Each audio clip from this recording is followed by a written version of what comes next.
podcast is part of the Sports Social Podcast Network.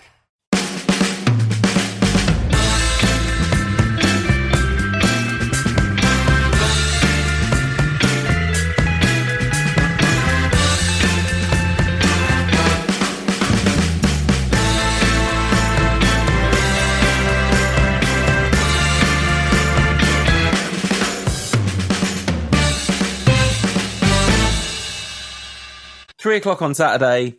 Was unable to watch the game. Basically fight the internet to find a way to watch the game. Very kindly offered a ticket, which I wasn't able to take. So thank you very much to the person that reached out to offer that. But yeah, I was not able to go and could not fight the internet to watch it. And thought to myself, I look forward to watching extended highlights or maybe even finding a copy of the whole game somewhere and looking back on United's comfortable 3-0 win. In the event, I haven't bothered. Oh dear.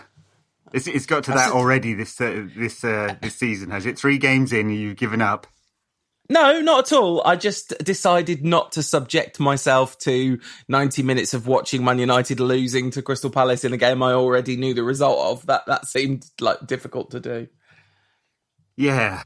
So what happened? Why we were all confident on the show, and when last we spoke, I think you chastised me for my moderate prediction of a 2-0 win.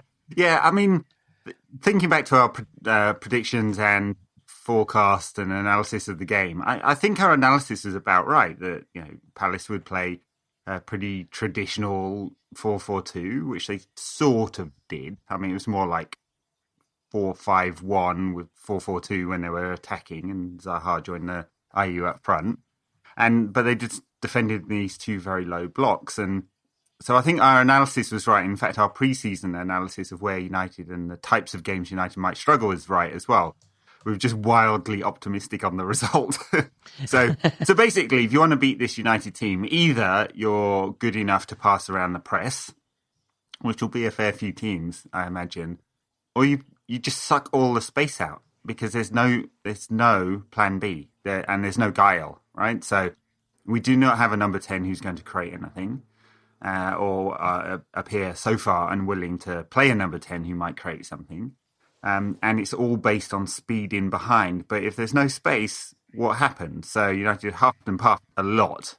And while creating quite a lot of half chances, didn't create a lot of very clear-cut chances. In fact, the Palace keeper, Goyata, has only made 2 saves in the entire game on nearly 20 shots. So a lot of very pointless possession, I'd say. And the transitions between the phases are really desperately slow, just desperately slow. And I think if it's not on the break, what happens is that midfield and the forwards are pretty static, and it's all coming into feet and then going back out again. And so, so we've got this problem of if there's no space in behind, there's nowhere to play. There's no one who's going to create a thing. Other than a piece of magic, and the transitions between the phases are so slow that the opposition can get back into shape. So that's basically what happened, and then Palace played us at our own game and played on the break. In terms of the goals, I mean, you've seen those. So first one's just a punt down the middle. Victor Lindelof's beaten in the air, and Maguire's too far away, in my opinion. I mean, Lindelof got all the criticism, but Maguire's not playing as a pair there. There's a huge gap and he hasn't got the recovery speed to make that up. So IU has all the time in the world to tuck that away. And then in terms of attacking, United obviously got the penalty through Marcus Rashford. Fair penalty, I'd say. In fact, there should have been another one where Martial's clearly pulled back and it looks like the referee's played an advantage. But I don't know how that's an advantage if you're falling backwards when you take the shot. And VAR, they told us, the Premier League have briefed that there's going to be a really high bar for overturning anything. And so that has proven out to be true. And that wasn't given, although it feels like a stonewaller.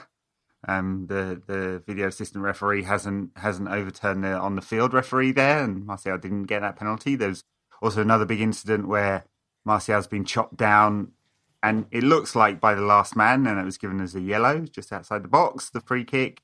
I think a lot of people would feel that that's probably deserving of a red.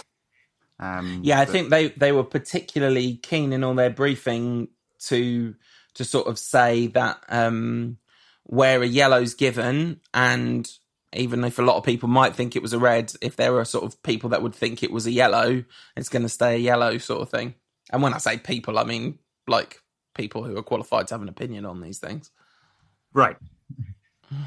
So yeah, I mean, it's one of the frustrating things I think with VAR, in that the interpretation in England is different than one of many is different than in Europe. So. Do you know you literally said, I think we could probably, I don't know if Tom could be bothered, we could probably overlay literally word for word that sentence from last week. I know. It is. I'm hoping, we'll all get used to it and this will get very boring, because it is already very boring. But it's kind of maddening when people don't understand, or it's hard to understand the process by which decisions are made. And last week we talked about the weird nuances of how handball would be interpreted through the game, or in fact even in two phases of the same play. This week we've seen different problems where what might be a subjective on the field decision is not overturned by the video referee. And I think that's an interesting thing, because there's a whole discussion to be had there about the sort of benefit of that, which is that they're trying to maintain, the referee's authority. But one of the reasons you would want to do that is just so he can manage the flow of the game, and this is going to interrupt the flow of the game. And I really think if you want to listen to an in-depth kind of take on certainly what the Premier League were briefing about VAR, then definitely listen to a TIFO football podcast from a few weeks ago where Seb Stafford-Bloor broke down in quite forensic detail the kind of guidance being given out to journalists and pundits and all that sort of thing by the people behind all this. Yeah, did that include that the handball rule is the fault of the European Union, and as soon as we get Brexit sorted, it'll all be okay? Awful, just absolutely awful, and not entirely unrelated to the general discourse around that particular topic in this particular country. The one bit of that I saw that looked like was a good amount of guile and created a pretty big chance was the one that was Daniel James, the one that he didn't score after. Hold on, I can tell you exactly how many minutes it was after. It was after 16 minutes. The shot from the sort of right-hand side of the 6-yard box. I don't think he did much wrong. It was, scrambled away. He at least he got it on target. He didn't get it super clean, but there wasn't a lot of space for him to aim at there, so it's all right. And we perhaps cruelly talked about Daniel James as being the new Bebe last week. I think fairly cruelly. We? You. What did you call him? A competition winner? I thought that was harsh. No, I did not call him that, Ed. You can go back and listen to the archives. I did not call him that. So but you called him the new Bebe. Yeah, no, that was there was some tongue in cheek there. But I think where he didn't have a good game against Wolves, for much the same reason that there was very little space in behind the back four. Here he worked really, really hard, and I think you can criticise his sort of final ball and the maturity of his play in the final third, but it would be desperately unfair to criticise either attitude or work rate or his willingness to try. He's back defending in his own box. He's playing on the break. I thought he got into some really good positions. He scored a fabulous goal to equalise for United, cutting inside, and I thought he should have played the blind pass. I'm shouting at the TV saying left, left, left, and he's bent one in the top corner. So I think there's a lot of merits there, and you can see that there's some raw talent. He's in the team too early, I think, to be starting every week. But they're going to work with something. He's going to have to create more dimensions to his play, though, if he's going to be super useful for United in all types of game situations. So I was preparing to sort of say some stuff about Solskjaer, which I'll come on to in a second. But you are out already. Harsh. No, of course not. Like I don't know. I don't know how badly it would have to go for me to get to that position this season. It would have to be an uncategoric failure. A categoric failure. This game, though, it looks terrible, and I understand that for people watching it, it feels like it was one of those like very classic last few years Man United super frustrating games against a team that sits deep. But if it wasn't for, a millimetre of Rashford missing what is very close to being the perfect penalty, Van Aanholt blocking on the line, what's his name? Ayew somehow the combination play that led to Victor Lindelof's error and Harry Maguire's kind of bad positioning, and then Dave absolutely chucking one in his own net. This could easily have been a comfortable win. Of course. Not with a different performance, and not even with like some outrageous level of things coming off the way you want them to and not going badly. It feels like it went very badly wrong compared to what should have happened. Yeah, and I think, look, details do matter, of course, and United created far more chances and should have turned some of those sort of half chances into something better. Would perhaps have done that if they'd had a player at number 10 who actually ever created something, and of course those details around Lindelof being beaten in the air, Maguire not being close enough, Rashford's hitting the inside of the post when an inch to the right probably would have taken it in. It's a 0% chance of scoring when it hits the post, and probably 99.99999% chance of scoring if it's on the inside of the post. So, sure, lost in the details, but I think there are some pretty serious sort of bigger issues at play as well. And, those two about how do United play when there is no space behind, if this is a team set up to play on the break. We're going to play a lot of teams who don't give us that space. Like, especially having seen this game and the one against Wolves, and United were definitely better against Wolves. And then the second one, got to move it quicker, and we've had a lot of discussions about Pogba and his role in the team and the trade-off between playing him deeper so United get some control of the ball in midfield, or further forward so it's more creative. And at the moment, the trade-off, and I think we both agreed that he should play deeper because it's best for the team right now, not best for him. But I just wonder whether the trade-off's going to be too big. I mean, in Jesse Lingard, you've got a player who's so far out of form that he's a massive liability on United, and he's just not creating anything, just nothing. His sole usefulness to the team right now is the high press. But in a game like this, where that really wasn't that useful because United had 60% of the possession, what did he contribute? Yeah, I mean, if you look at, so obviously I didn't see the game, but I just was having a look at his data.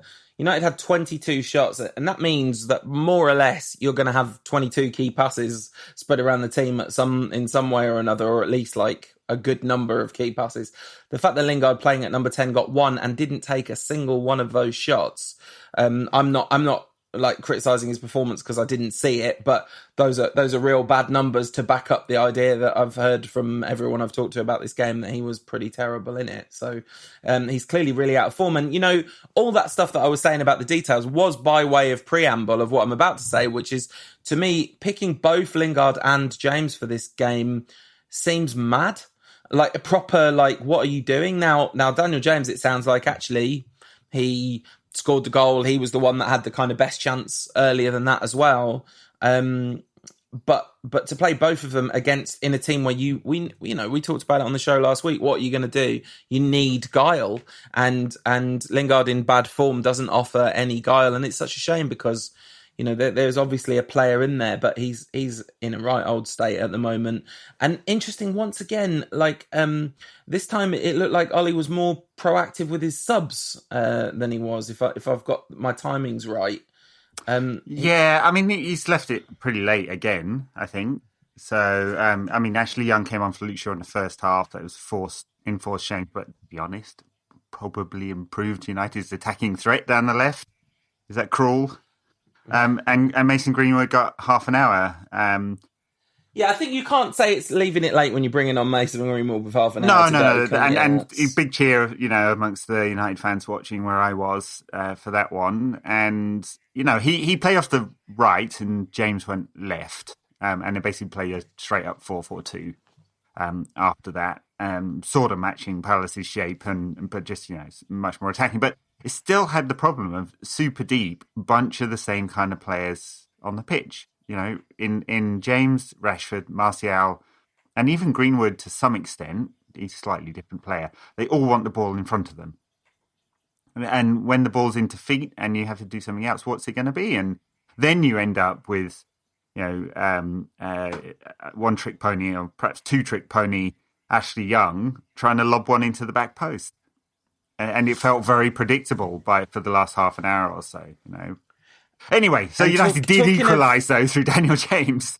And do you know Ashley Young got 5 key passes? Yeah, well, So.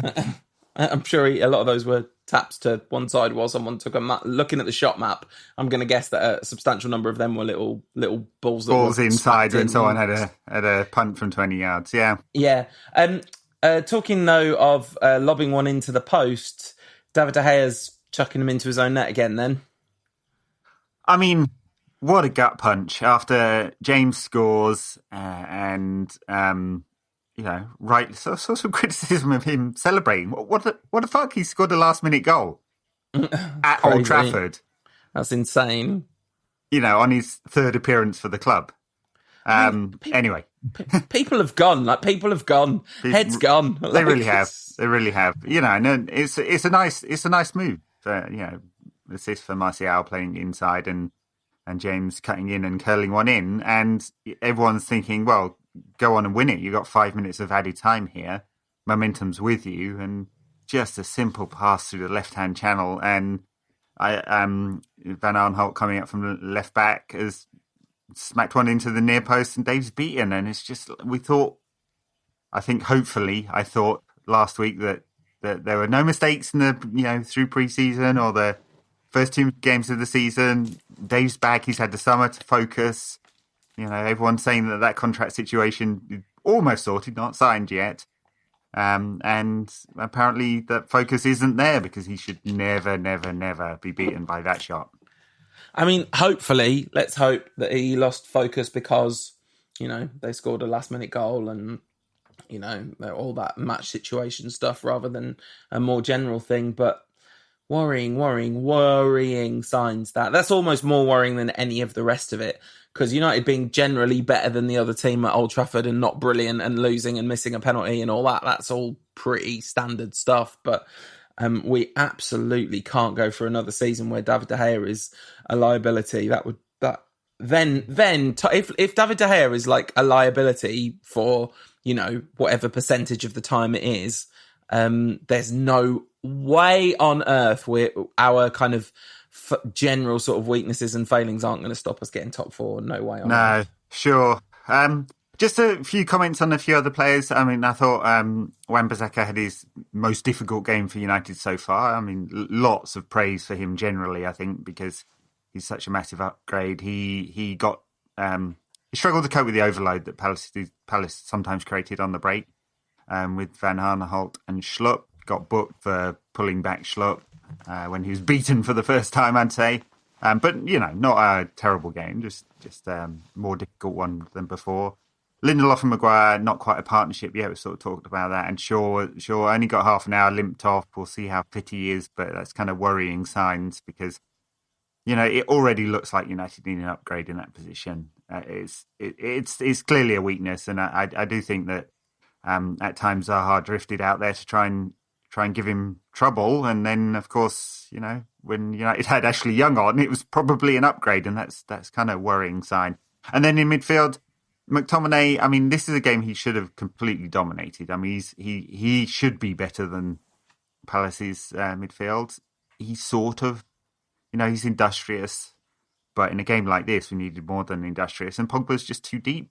He's just too deep to influence in the attacking third, and but he does give United some control. So challenges, I'd say. And then final comment: Rashford got some racist abuse after missing that penalty. What have our fan base become? My God! Just come on! I'm afraid you only have to search in Twitter Rashford plus a bunch of abusive words, and there's a ton of it. I mean, he's missed. We talked about penalties being one skill. He's missed by millimeters. And then, sorry, I'm making an equivalence there, and that's exactly. what, and it's really disgusting, and completely. Where, and I know we're at a position, sorry to get all political rank past here, but no, we're in a position in society where our leaders, political leaders, have kind of enabled this. But isn't a football club about family and a community, and we're all supposed to be in it together? I don't get where these people are coming from.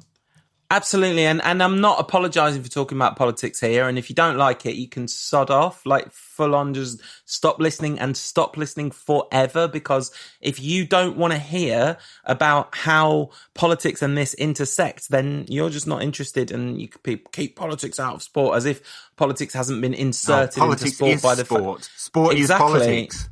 Exactly, it's nonsense. And if two of our players are missing penalties and getting torrents of racial abuse, the following, immediately afterwards, none of those people, I saw a little clip from the Full Time Devils podcast. I don't know who it was that said it, because I just saw it as text. We have to stop calling these people so-called supporters, because they're just United fans. They're just racist United fans. Some United fans are racist. Yeah. Some United fans are prepared to use racial epithets at their players when they don't like them. And those people aren't welcome in the United community, but they've always been part of it. I know I use this story all the time, but when you and I went to see United play QPR in January 1991 or 92, whenever it was, we left and I heard somebody say, walking out the Stretford end, I can't believe we just got beaten by a black team. And so it's not new, but the flip side of that is United historically, Reddish used to make a very big deal about how the fact that United's support was multicultural and that people of all backgrounds would be accepted. And that wasn't just lip service, by the way, because I know loads of people from ethnic minority backgrounds in Birmingham who support either Liverpool or United, because that's where their dads could go to watch football, because they couldn't go to Blues or Villa. So they would go to Liverpool or they'd go to United. And listen, that's our background as a club is inclusive, and this is just disgusting, and the people doing it make me so breathlessly angry and also heartbrokenly sad, because of how much the influence of the powerful forces in our society. And Gary Neville was saying, I can't believe I've been accused of stirring up racism, and to be fair to him, he is not doing anything intentionally to stir up racism whatsoever. It's just the tone of the discourse, and it's about absence of understanding. If I were him, I'd be horrified by that accusation also, by the way, I'm sure. But the tone of discourse in our society in general is in terrible trouble. And Yes. No, I mean, I wanted to, I had a few conversations on Twitter and made a few points about Gary Neville, and I'm with you that I don't think he is intentionally stirring anything up, but I do think he's tone deaf, and I do think it matters, and how we talk about racism in football does have to change, and a couple of white blokes talking about this, so I'm kind of mindful of that as obviously. well, But I think Neville's problem is that, as he has long been accused of, he has a different tone when talking about fellow English players than he does some others, right? And he has a very different tone when talking about Paul Pogba and other United players. And it's I'm connecting the two, and it's a little bit unfair, but it's within the sort of context of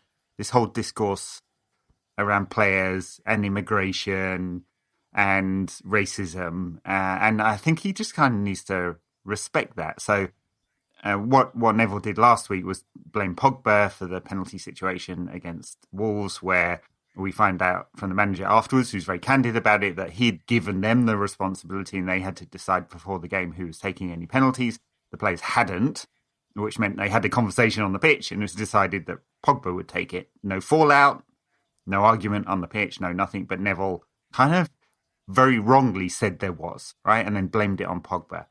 This week, he's tried to do some mental gymnastics and to work into this week's situation, his analysis from last week's situation. So he said there was extra pressure on Rashford. Probably true, actually, because of last week's situation, which, remember, he had blamed on Pogba. Right? So he's saying Pogba's fault that Rashford's got more pressure. But that's total bollocks, because it's actually, where's the pressure come from? It's come from media commentary, and the person with the biggest platform for analysis of football in this country is Gary Neville. And he got it really wrong last week, and he's tried to back himself this week. And I think he's just, as part of the tone deaf kind of situation that Neville has got himself into. He's got himself into a pretty difficult situation. He's not able to work his way out of it. He's just gone defensive.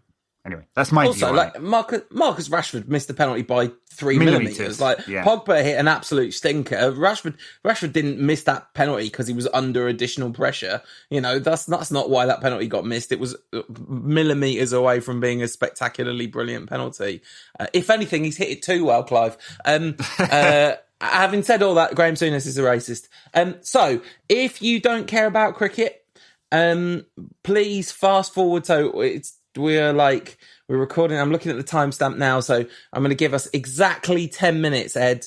Okay. To talk about Ben Stokes and the Ashes. So fast forward 10 minutes if you don't like cricket. Otherwise, we have to talk about it because, well, we don't have to. We could just talk about Man United as the name on the podcast suggests, but it's our podcast. And absolutely miraculous things keep happening in cricket. And we can't impose it all on the Patreon backers. So we've got to talk about it. So 10 minutes from here, jump forward. Ed. Wow. You went to bed at 6 a.m. UK time and sent a message saying, is there any chance when I wake up it'll be 2:50 for 4? And I was so disappointed when it was only 2:45 for 4 when we lost the fifth wicket because they were so close to getting there. What a miraculous game of cricket that was. Just amazing. I mean, I'm watching from a little bit of a distance, but fortunately I have access to lots and lots of coverage of the cricket. And just an amazing, not only you look at the scorecard and you look at it and shake your head and go, how can that happen? How can these scores be as they are? What has created that situation, which is, pretty weird in the first place. And then you just look at the manner in which England finally won and the style of cricket that was played across all those sessions, from the evening sessions the day before, just as I was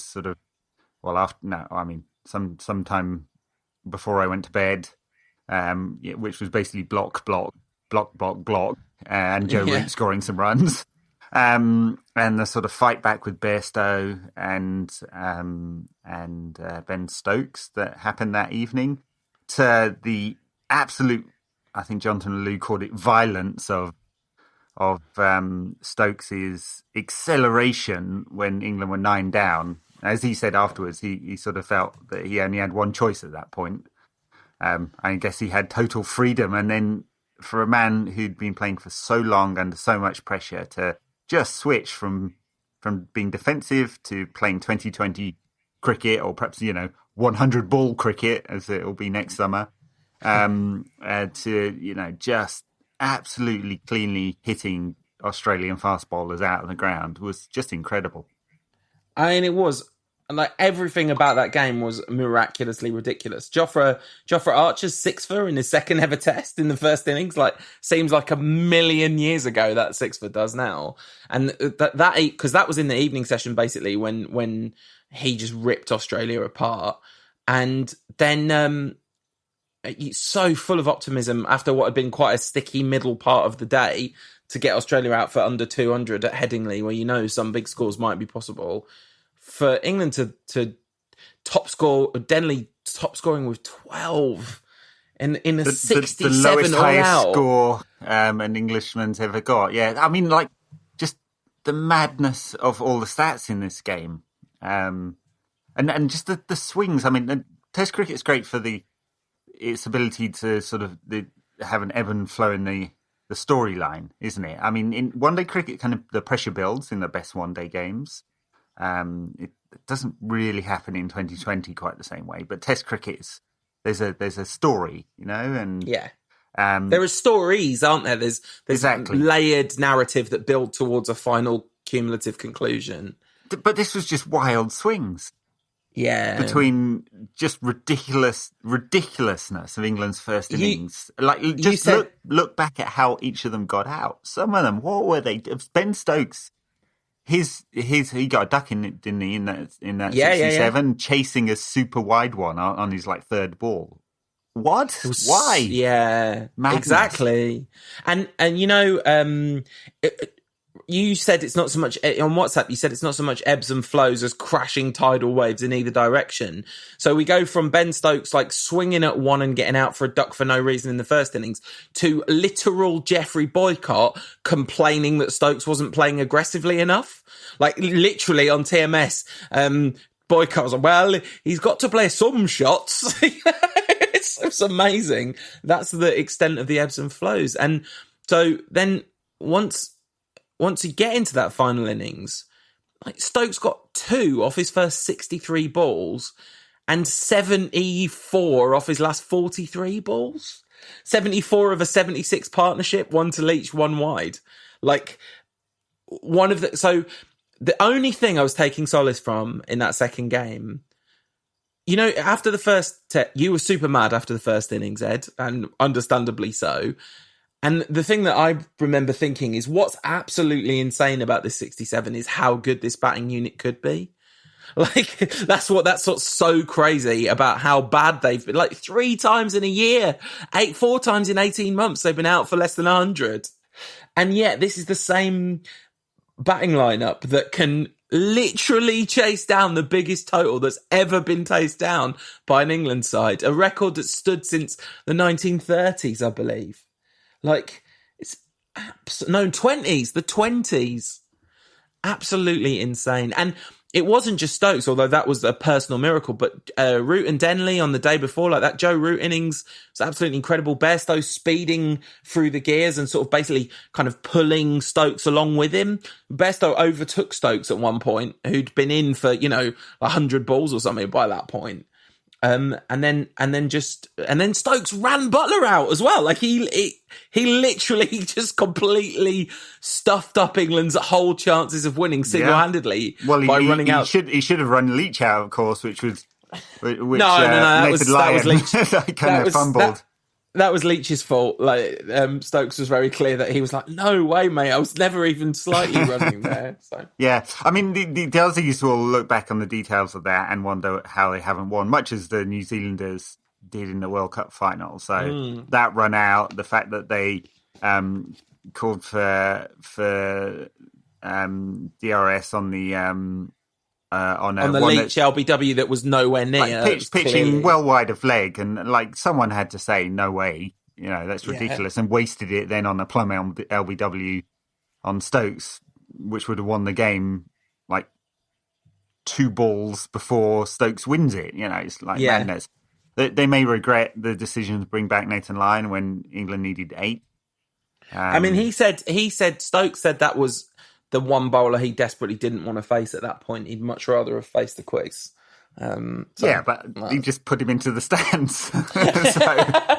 He didn't though. Not when Lyon came back for his last spell. He struggled against him, and was it not Lyon that got him plum LBW? That's true. Yeah, it was. So I think that was actually probably a right decision. The one thing you'd say is maybe they should have carried on trying to get him out rather than just putting all those men on the boundary. But then talk about the details. The fact that every single one of those sixes, most sixes ever by a batsman in an Ashes innings, which I was surprised about. But yeah, the fact that every one of those sixes, apart from the reverse slog into the Western Terrace, every other one basically went just 3 millimeters over the outstretched Aussie fingertips, so you can see why they had catches on the boundary.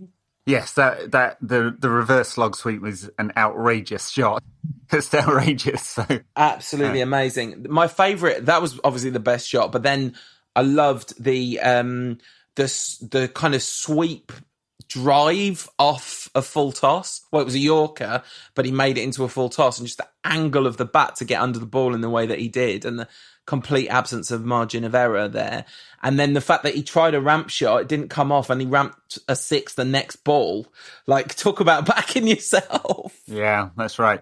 Anyway, we said we'd do 10 minutes. We're about 20 seconds from the end of that 10 minutes, I think. And, yeah. I mean, it leaves a few questions. I mean, it's a miraculous game and great, fantastic entertainment. Definitely leaves a few questions for England about what they do with this fragile batting lineup. I mean, Denley's bought himself some time. He was definitely under pressure. Jason Roy looks in deep trouble, doesn't he?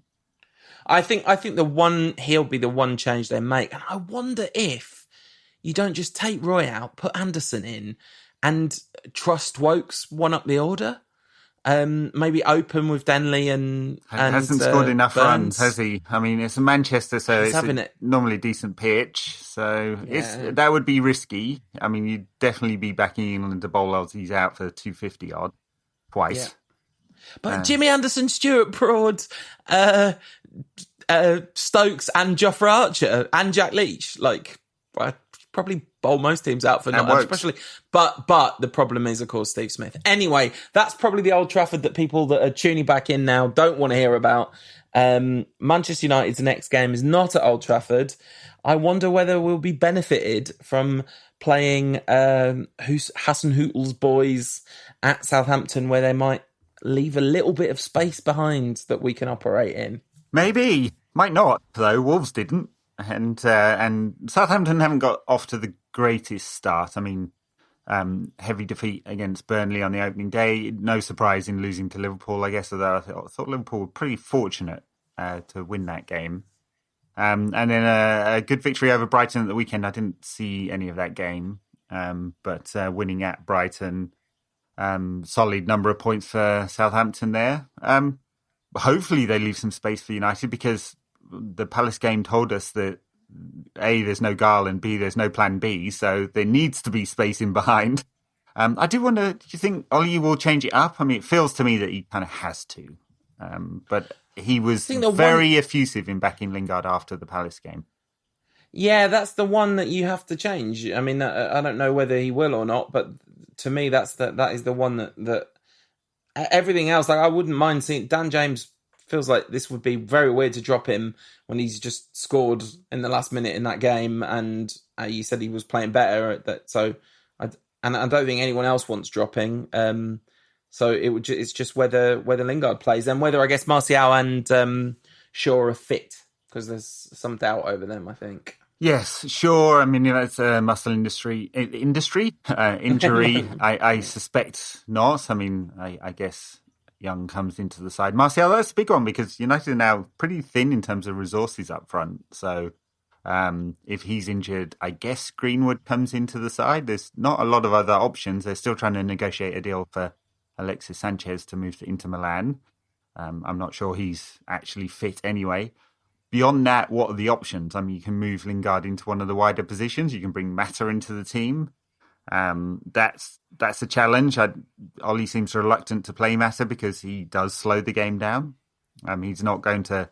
United have trouble, as I said, have trouble shifting through the phases quick enough already. I mean, it's partly, I think, because McTominay doesn't move the ball quick enough just yet. He has to become more like Carrick. But so, are we going to slow our possession down even more by bringing Mata in? That's the challenge. Angel Gomez hasn't had a sniff yet. I mean, there's nothing really to say that he's ready to play at number 10 for United, but he's not going to be a worse solution. And then you could move Andreas in there, but he doesn't have a great record in terms of creating goals or chances or scoring them throughout his career. He has, 1 assist every 10 games or so historically. And actually, at young, youth and academy and reserve level, mostly played off the left for United, not really as a pure number 10. So big questions for Ollie, how he tries to solve that problem. And I wonder if he just won't answer it. I wonder whether he'll say, well, actually, I kind of value their industry of Lingard in there over the chance creation. And there's going to be enough chance creation elsewhere that we can get away with it. And, that Southampton-Liverpool game, I was just looking at the data when, I said maybe there'll be a bit more space in behind. But, Southampton had 35% of possession in that game to Liverpool 65 and created, by far the better, considerably better chances than Liverpool in that game. And they're probably pretty unlucky to lose, or definitely in terms of the data they were. Yep. Southampton are in an artificially low position. They definitely wouldn't have expected, if based on performance, to have lost the 3-0 to Burnley. That they're gonna pose interesting challenges for United. Played 3-5-2 against Liverpool, which I do think it's kind of interesting how we match up against teams that play 3-5-2, and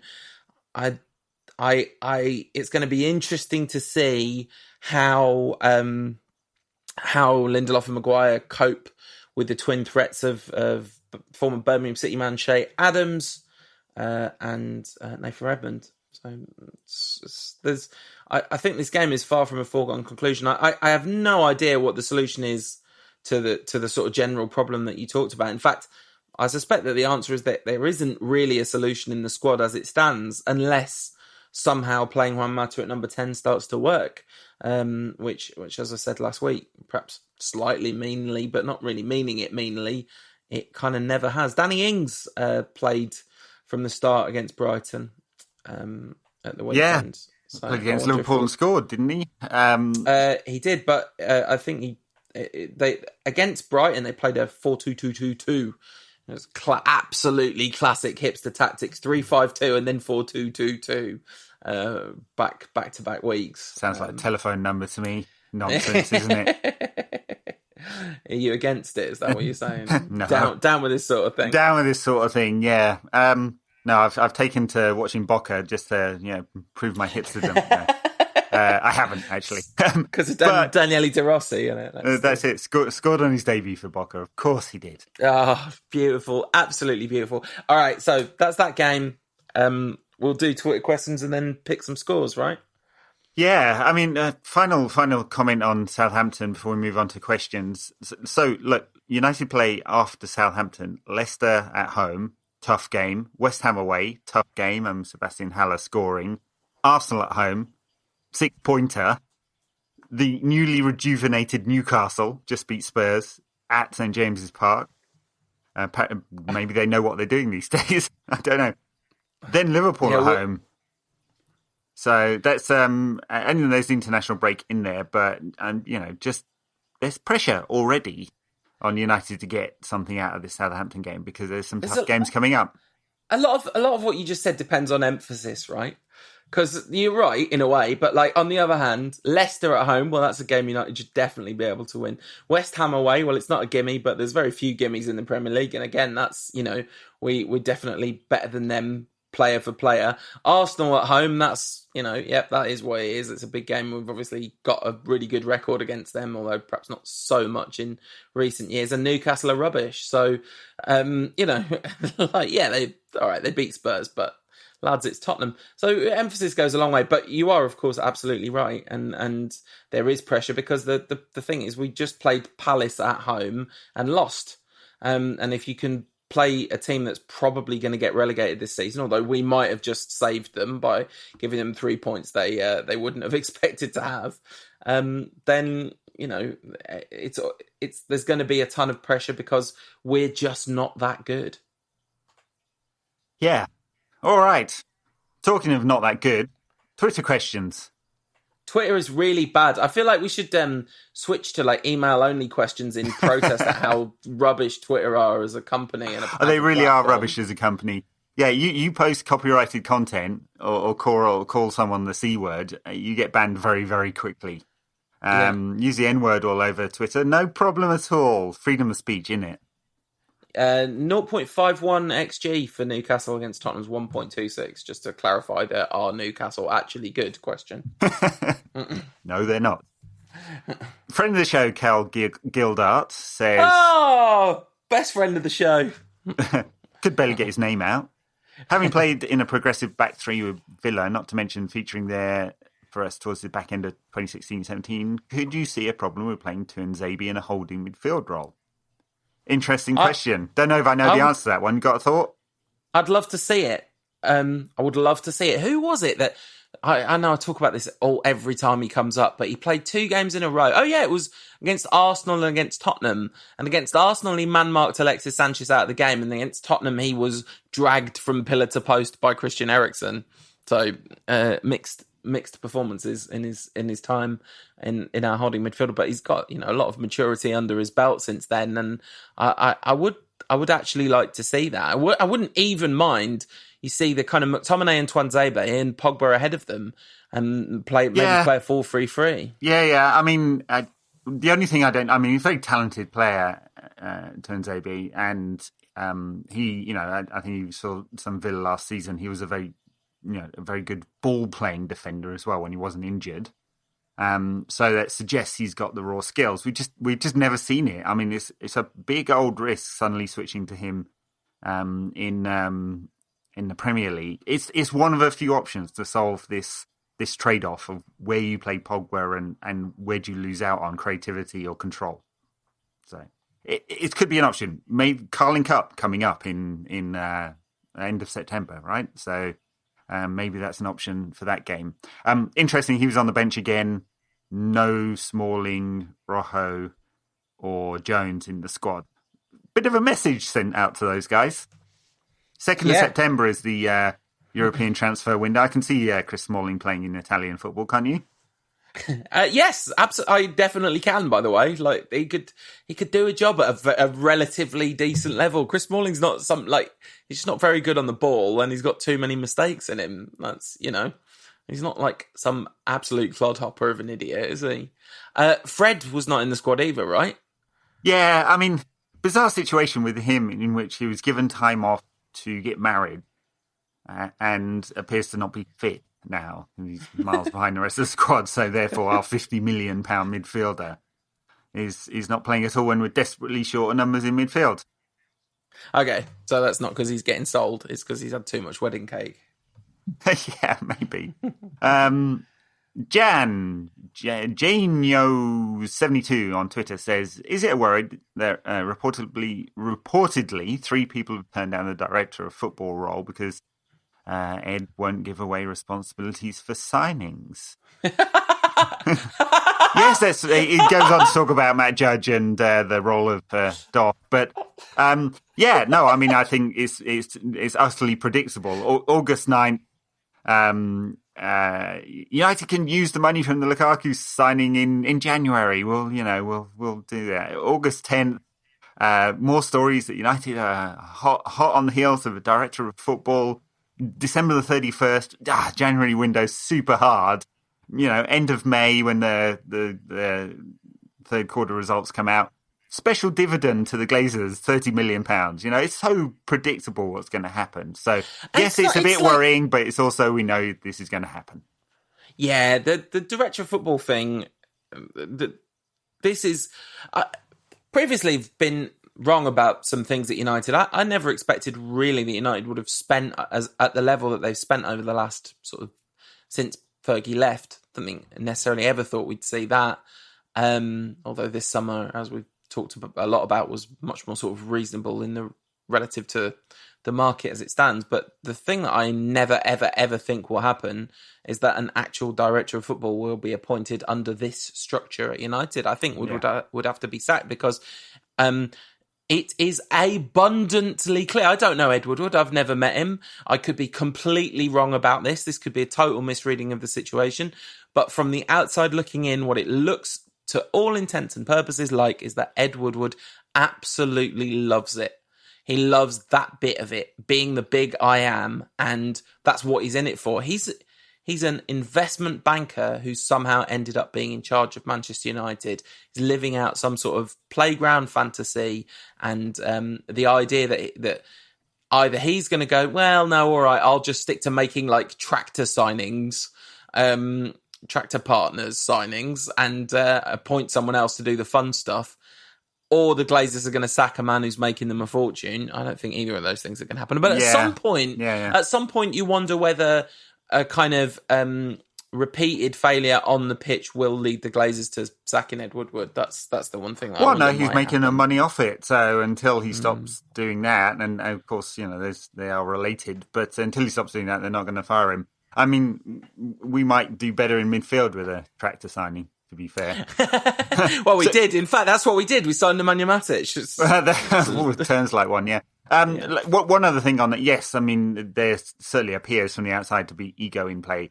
I also think United wouldn't want to appoint or couldn't appoint a serious director of football because that director of football would want more control than the Glazer business model is allows for. Because, a real director of football who has control not only over acquisitions but squad development, right, and a balanced squad development over a sort of medium to long-term period, would want the funds available that United have because it's the most profitable club in the world, take away debt repayments and dividends, to properly strengthen that squad.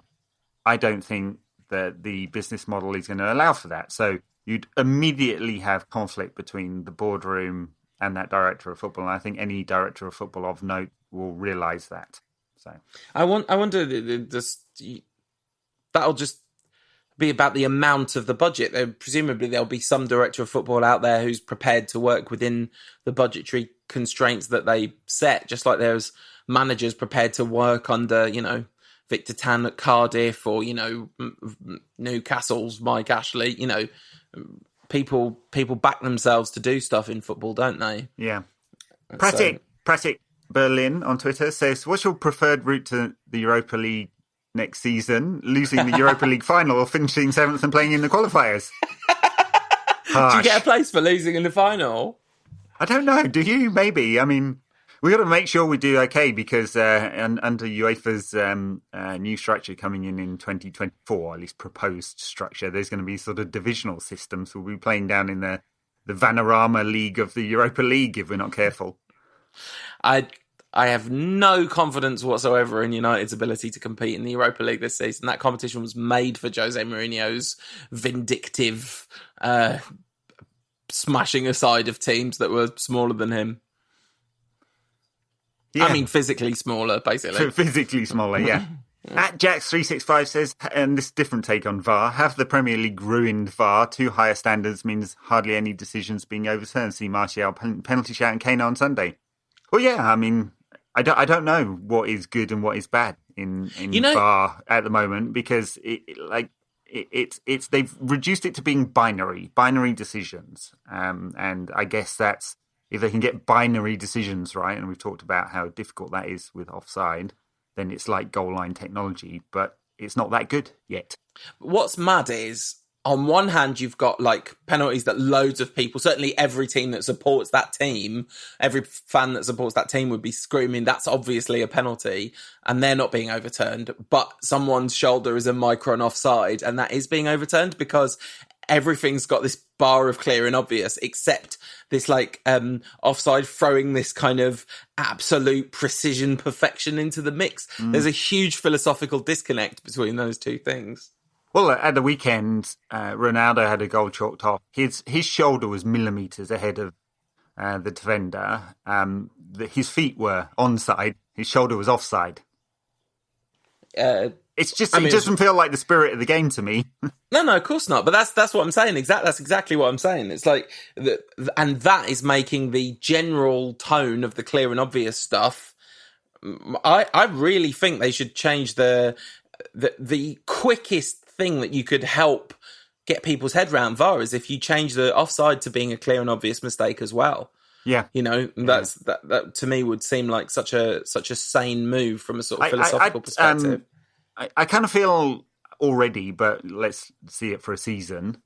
In England, at least, VAR has been in other leagues for a bit while longer. Whether a sort of decision review system might not be better. Like each club gets a couple of decisions that the manager can challenge on big calls if they want to. If people really feel like the Martial one, really feel that was a penalty turned down, they can then say, decision review, go to VAR and check that one.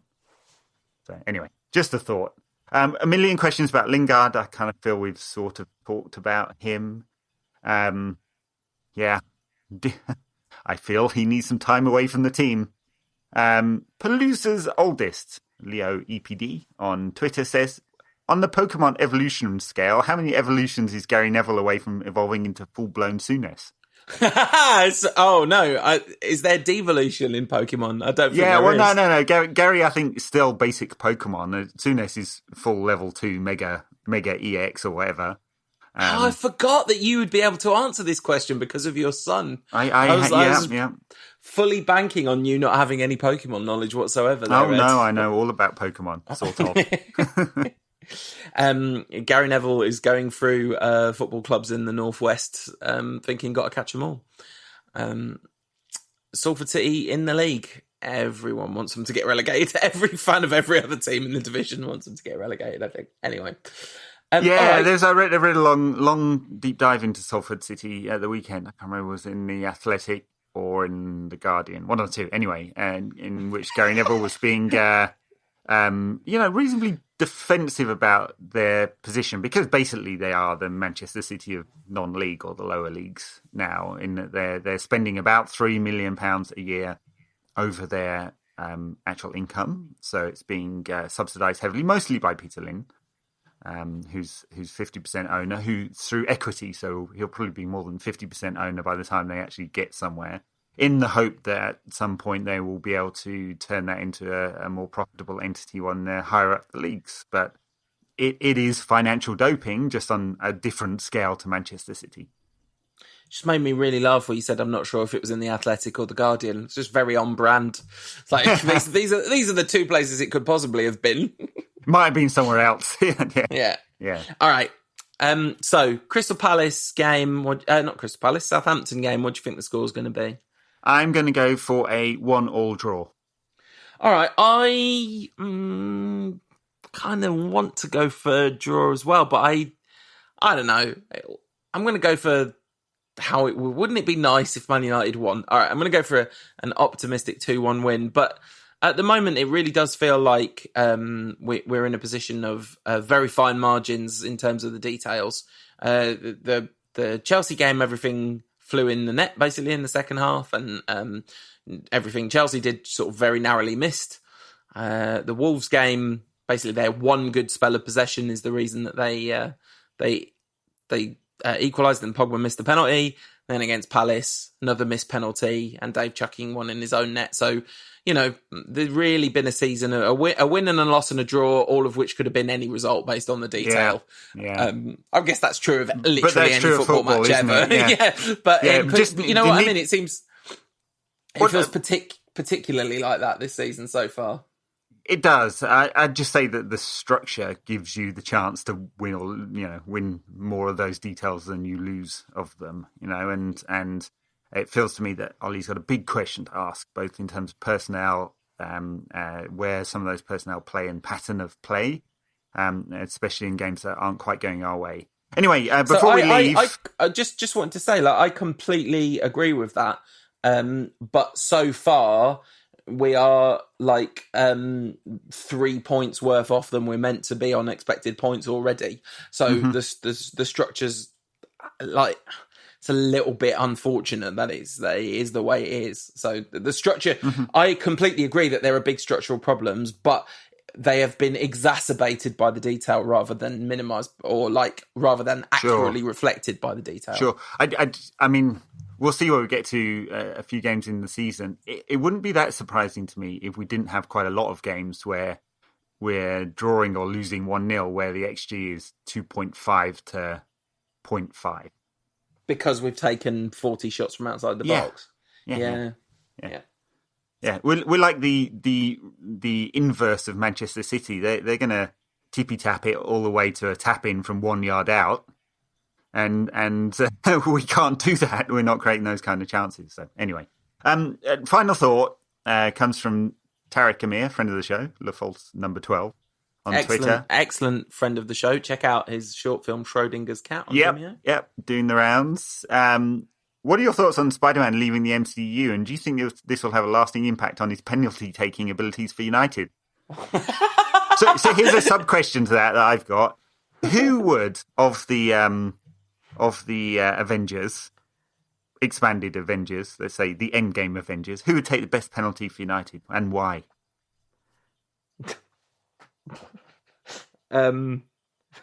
Doctor Strange, because he could just guide the ball into the back of the net using magic. That feels like cheating. All right, so no special powers are allowed. It's just got to be their genuine, bona fide physical attributes. or because like Black Panther could kick a ball real hard. He could, yeah. Although Graham Souness would then blame him for losing the match. So that's... yeah. Well, but that's natural ability, isn't it? Plus some special vibranium, whatever it is, suit. Yeah, but no, like mind you, performance enhancing drugs because he takes that flower thing that gives him the powers. Iron Man without the suit, useless. That's absolutely out of the question. Captain America, again, performance enhancing drugs. Can't have him. Can't pick. I'm sure Super Soldier Serum is a banned substance. It's got to be. I'm right? sure. Yeah. Yeah. So this is a really tricky decision. Yeah, I'm sticking with Doctor Strange. All right. Good one. All right. I think that's our show. Some challenges ahead for next weekend, but we're not too depressed yet, are we? No, we're not. In terms of recording the next podcast, the podcast might be a little bit late after the Southampton game, but I'm away. But that will give us plenty of time to digest that game and then use the international break to maybe have a little bit of look at the season so far as a whole and talk about how United haven't got a number 10 and all the things that we say every week because it's all the same every week. But we'll be here for another 40 weeks of this before the end of the season. I hope you enjoy every last one of them. Thank you very much for listening. And until next time, come on, you Reds. Okay, bye now. This podcast is part of the Sports Social Podcast Network.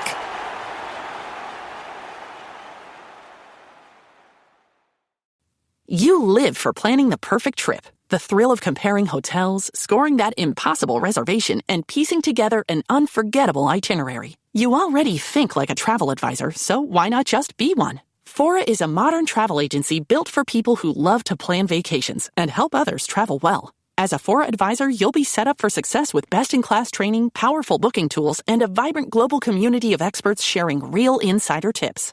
Fora helps you turn your love of planning vacations into a business with a flexible, meaningful stream of income, with commission on every hotel, cruise, and activity you book. And with access to more than 7,000 preferred partners, you'll unlock VIP perks like upgrades, resort credits, and late checkout, giving you and your clients the kind of elevated travel experiences regular travelers simply don't get. Getting started is as easy as booking trips for people you already know. Become a Fora advisor today at foratravel.com/earn. That's FORA travel.com/earn.